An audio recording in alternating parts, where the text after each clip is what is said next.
In today's video, I'm going to teach you how to enable or disable pay later options in Wallet and Apple Pay on iPhone.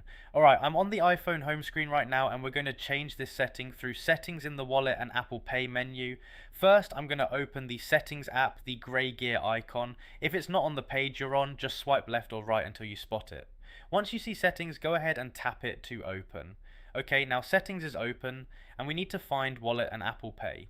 This option is usually a bit further down the list, so at this point I'm going to scroll down. I'm scrolling steadily and watching the labels as they move up the screen until I see Wallet and Apple Pay. Alright, I see it now, so I'm tapping on Wallet and Apple Pay.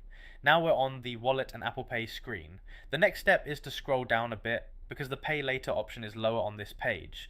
So at this point I'm scrolling down slowly until I see Pay Later. Alright, I see Pay Later and there's a toggle switch next to it.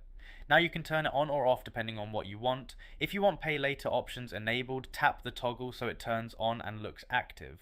If you want to disable Pay Later options, tap the toggle so it turns off and looks inactive. I'm tapping it now to set it to the option I prefer and you'll see it change immediately. There's no save button here, so the change applies right away. At this point you can tap back or exit settings whenever you're ready, and the Pay Later setting will stay set the way you chose.